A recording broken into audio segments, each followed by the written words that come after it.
Bien, vamos a trabajar este caso sobre asignación de portafolios, este caso correspondiente a la familia Flores. Eh, Como menciona el caso, se trata de una familia compuesta por Melina y Máximo Flores, quienes son un matrimonio que tiene entre 42 y 44 años y están a punto de reunirse con su nuevo asesor financiero, Daniel Rey.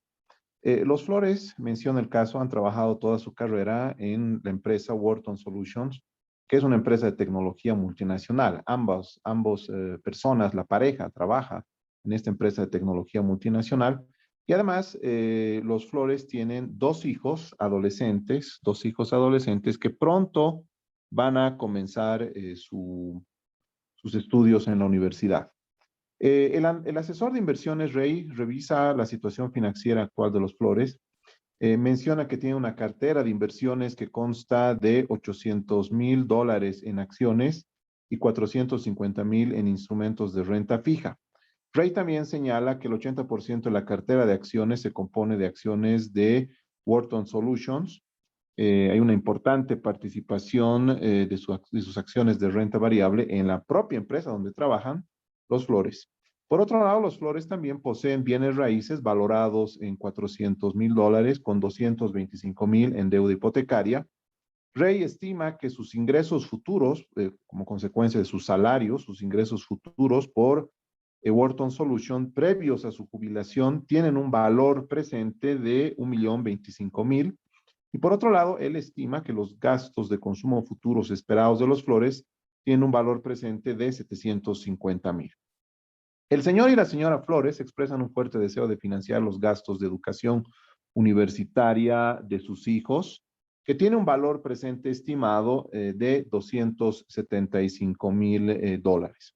Ellos también planean financiar una donación en su alma mater en 20 años, que tiene un valor presente estimado de $500,000. Los Flores le dicen a Rey que quieren una alta probabilidad de éxito al financiar la donación.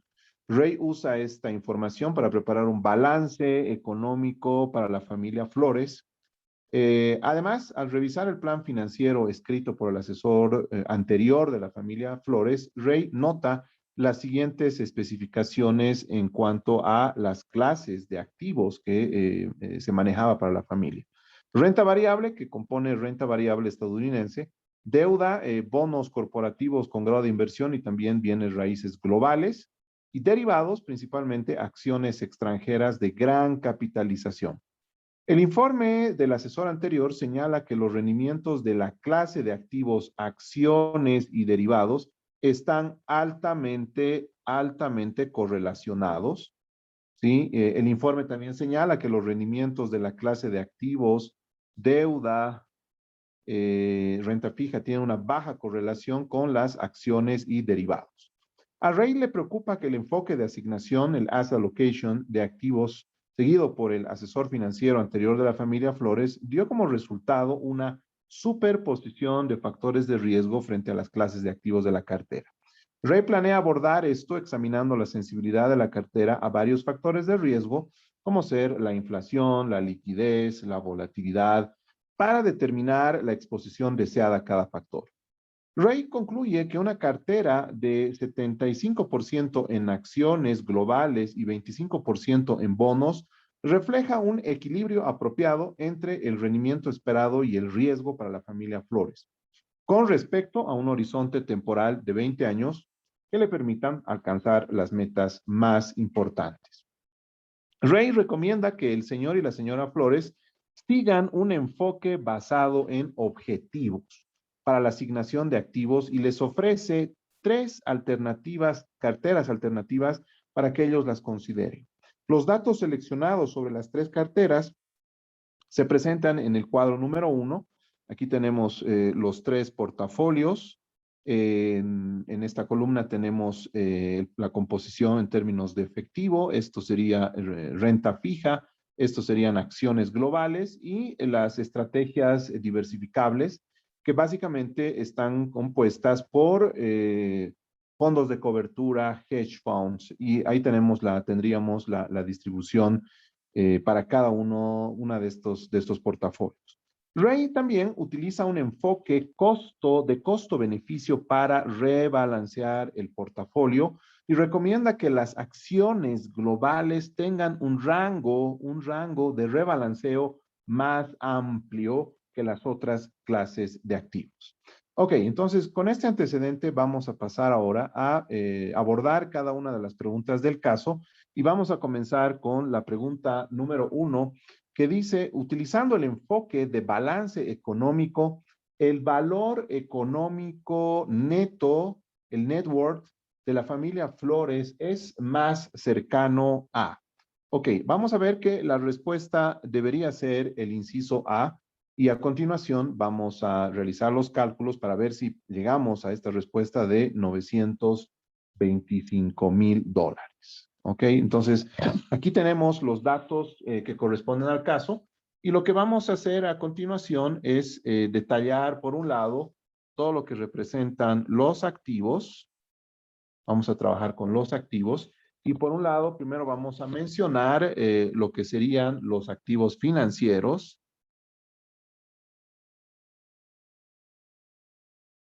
Nuestros activos financieros. Entonces, en términos de activos financieros, ellos tienen instrumentos de renta fija. Vamos a empezar con acciones, acciones tendrían 800,000. Después tienen renta fija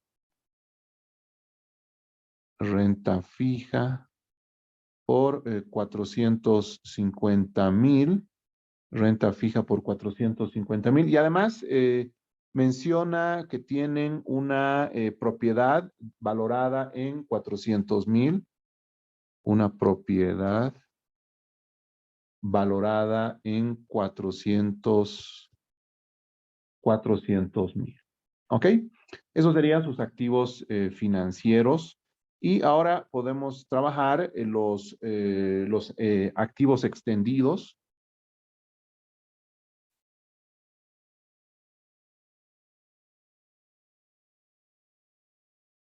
Los activos extendidos. Por un lado, tendríamos el capital humano. El capital humano, el que básicamente está representado por el valor presente de sus ingresos futuros que alcanzan a 1,025,000.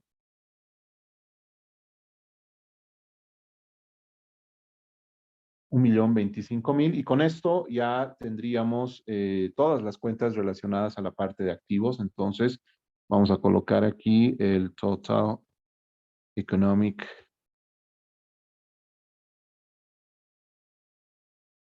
Assets. Entonces, deberíamos sumar 800,000 más 450,000 más 400,000 más 1,025,000. Esto debería darnos una cifra de 2,675,000. ¿Ok?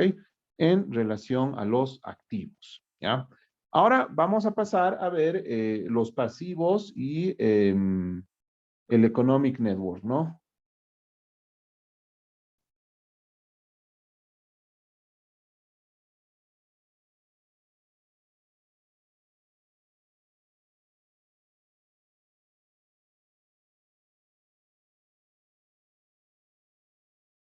Vamos a comenzar entonces con los pasivos financieros.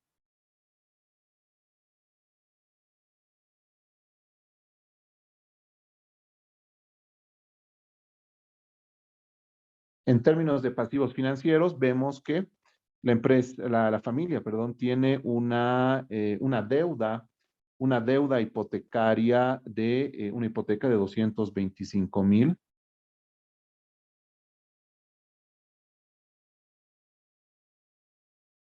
Una deuda hipotecaria de 225,000.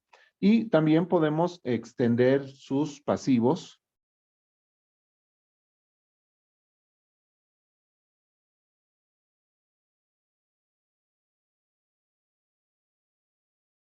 Sus pasivos. Por un lado, tiene la obligación de cubrir la colegiatura de sus hijos, la educación de sus hijos. la educación de sus hijos, teníamos este dato que alcanzaba los costos de educación de sus hijos a 275,000. Este es un dato que lo teníamos planteado en el caso. También tienen el objetivo de poder realizar una donación al endowment de su universidad que alcanzaba a 500,000. Y finalmente tenemos el valor presente del consumo que alcanza a 750,000. 750,000. Entonces, sumando los 225,000 más 275,000 más 500,000 más 750,000, tendríamos un total de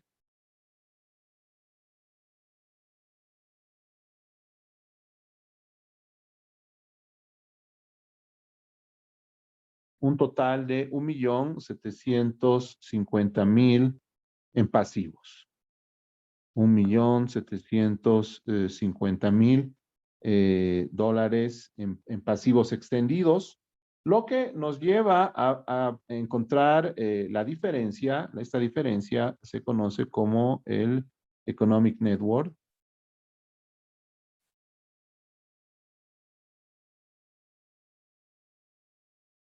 que sería igual a 2,675,000 menos 1,750,000.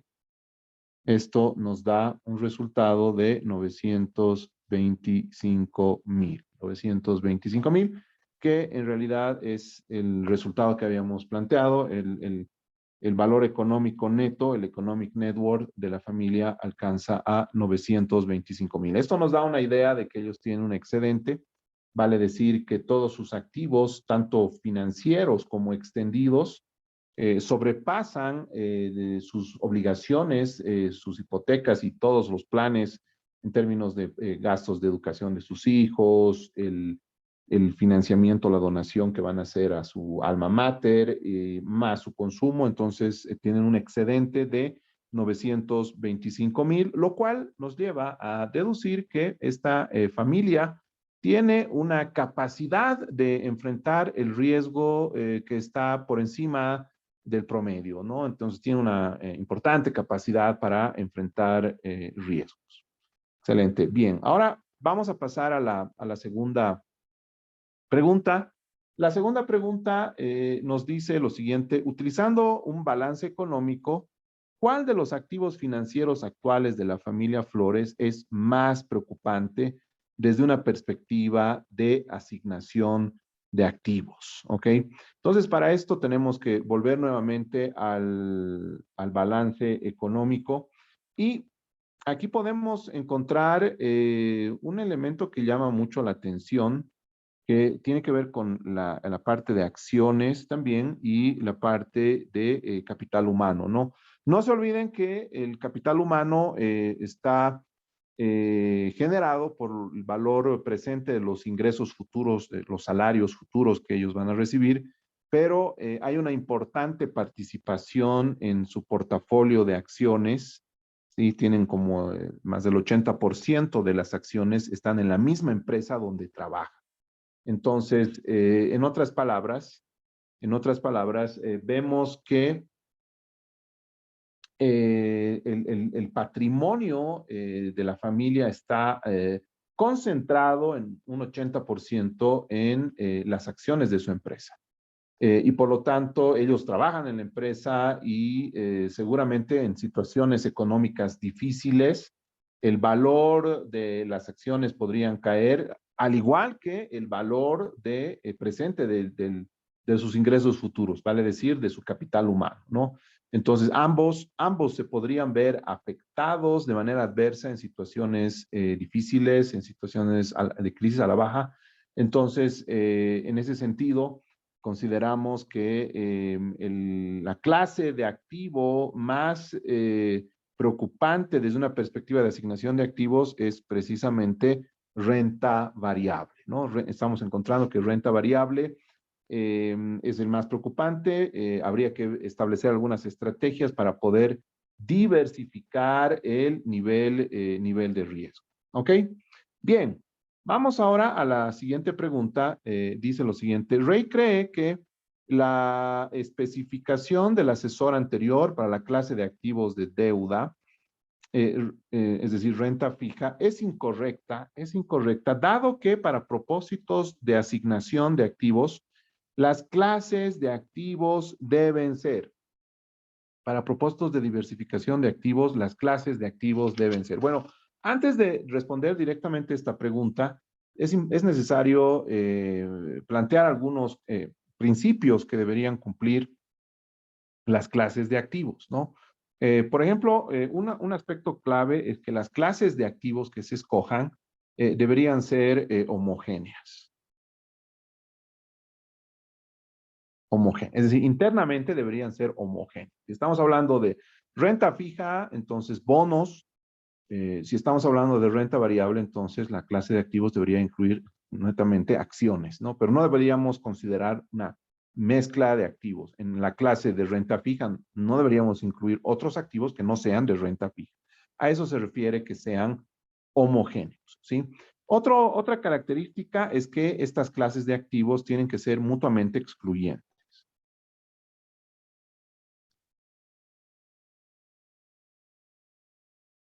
Mutuamente excluyentes. Es decir, como decíamos hace un momento, no se pueden solapar, ¿no? Tienen que ser independientes las clases de activos, entonces de tal manera que existan diferencias entre todas las clases de activos, ¿no? También estas clases de activos tienen que ser, permitir diversificar, ¿no? En otras palabras, la correlación entre dos clases de activos debería ser muy baja. Debería darnos alternativas para poder diversificarnos a lo largo de las diferentes clases de activos, ¿sí? Y tal vez como un criterio número 4, pues deberíamos pensar que estas clases de activos deberían absorber un porcentaje importante del portafolio, ¿no es cierto? Tener suficiente liquidez y costos de transacción que sean aceptables. Esta otra característica, pues no la voy a detallar, pero simplemente la menciono. ¿Ok?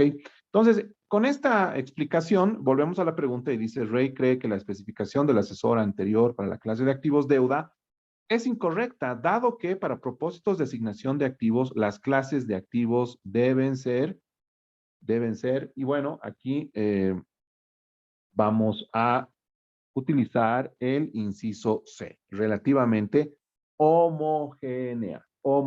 ¿Qué quiere decir esto? Porque estamos hablando renta fija y si volvemos a la clasificación, en renta fija, pues estamos incluyendo bonos corporativos de grado de inversión y bienes raíces. Entonces, no es homogénea esta clase de activos. Debería ser homogénea, pero aquí hay un error por parte del anterior asesor del portafolio de la familia.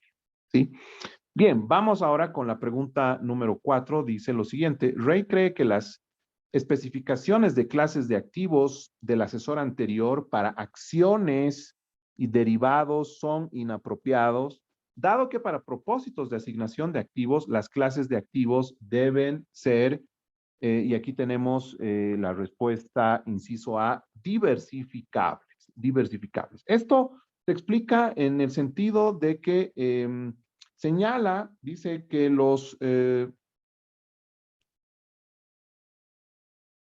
las acciones y derivados están altamente correlacionados. Vean, altamente correlacionados. Entonces, al estar altamente correlacionados, no cumplen con ese principio de proveer una buena alternativa de diversificación. Bien, ahora vamos con la siguiente pregunta. La pregunta número 5 dice, según el cuadro 1, ¿qué portafolio cumple mejor con el objetivo educativo? No nos olvidemos que la recomendación del asesor es que se trabaje con un enfoque orientado en objetivos, ¿no? Entonces, en un enfoque orientado en objetivos, nosotros vamos a tener diferentes tramos, ¿no es cierto?, en función a los objetivos que busca la persona, ¿no? Recordarán ustedes que teníamos objetivos muy personales. Aquí tenemos objetivos de mercado y tenemos objetivos de aspiración. Sí, los niveles de riesgo deberían ser concordantes. Entonces tenemos bajo riesgo, un riesgo moderado y podemos hablar de un riesgo alto. ¿Ok? Entonces, el objetivo educativo, dice lo siguiente, objetivo educativo de la familia Flores para sus hijos, El caso menciona algunos aspectos claves, por ejemplo, nos dice que los hijos, tiene 2 hijos adolescentes que pronto comenzarán la universidad, es decir, ya se tienen que realizar pronto los pagos, ¿sí? Y además expresa un fuerte deseo, ¿no es cierto? Fuerte deseo de tener la capacidad de financiar los gastos de educación universitaria de sus hijos. En ese contexto, si nosotros revisamos el portafolio que ha diseñado este nuevo asesor, Ray, el asesor de inversión, entonces el portafolio número 1 nos da mucha seguridad porque tiene un importante nivel de efectivo, y además también una importante concentración en instrumentos de renta fija, lo cual realmente nos da una altísima probabilidad de poder satisfacer plenamente ese objetivo. En ese marco, la cartera la cartera 1, perdón, el inciso A, debería ser la respuesta para poder alcanzar este objetivo de la familia, ¿sí? La pregunta número 6 dice, también tomando en cuenta el cuadro número 1, ¿qué cartera cumple mejor con el objetivo de la familia Flores de financiar la donación para su alma mater, ¿no? Para su alma mater. Entonces, los datos del caso mencionan que ellos están planeando realizar un financiamiento en 20 años, ¿no? Entonces, con un valor estimado, como ya habíamos puesto en el balance económico, de $500,000, y quieren tener una alta probabilidad también de éxito para esta donación. Pero un elemento crítico tiene que ver con el plazo, ¿no? 20 años para poder alcanzar esta donación, estos recursos de 500,000. Y al revisar los portafolios, pues nos encontramos con lo siguiente. Bueno, el portafolio 1, por su característica, no es de lo más recomendable, pero deberíamos apuntar a estrategias que nos generen mayor nivel de rentabilidad en el marco de que se trata de un objetivo aspiracional, como veíamos en la pirámide.